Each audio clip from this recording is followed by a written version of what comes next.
I was 19 when I met Shane, and Shane was 32, and he asked me to marry him the week I met him. We were thinking about families, but it was about 1992. We were back in New Zealand, and we were thinking, why have we not fallen pregnant? And so we went through some tests, both of us, and the doctors concluded unexplained infertility.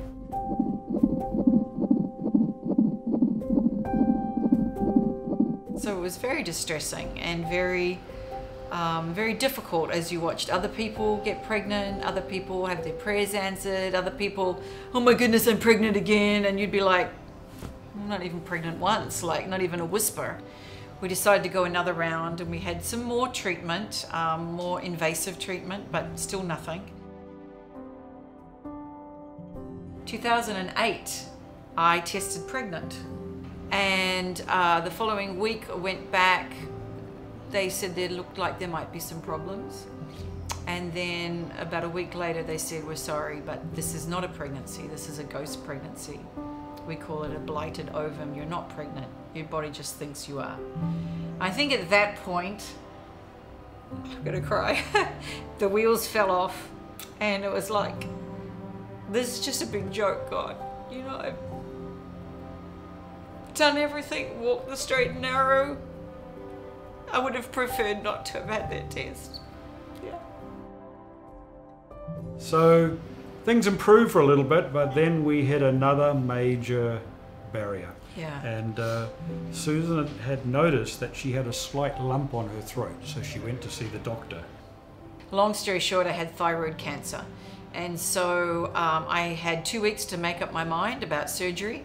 I had to go in, they decided to cut my throat. They got everything out, and then I had to have radioactive iodine therapy. And then they say, and don't get pregnant. You cannot get pregnant while you're having this therapy. And I'm like, dude, we haven't been pregnant for 100 years, so just go away. So we got through all of that. So they were probably the two lowest points in our war. And within 2 or 3 months, then Susan was pregnant. It was quite astounding, quite astounding. I went to the locum, and he said, I think you're pregnant. And then I burst into tears. I think he was so startled by my violent reaction that he was like, it's okay, if you don't want it, we can terminate. And so I was shocked. I was like, no, these are happy tears. I was constantly asked, do you want to go through with this pregnancy? This could be wrong, there could be something wrong, you've got a history of this, X, Y, and Z. And my conviction always was that whatever the Lord gives us is what we're going to have, and that it's going to be good.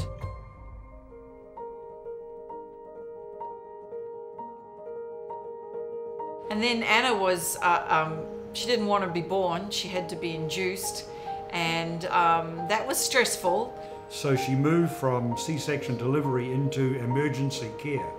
And so like it was just crazy. Yeah. In fact, Susan hardly even got to see Anna when she was born. Yeah. They handed her to me. And yeah, that was pretty emotional. Yeah. Just to hold that little girl, you know, that we had waited 22 years for, just to have her in my arms, and then hand her back to the nurses. So it was just wild. Everything about us is wild. We don't do anything in half measure. And so I was not very well, but Anna was born, and we were like, yay, she's finally here. And I was 42, Anna was 1 day. And I think at that point, my health had stabilized, Anna was born, we finally brought her home. It was like, God, you did it. You absolutely did it.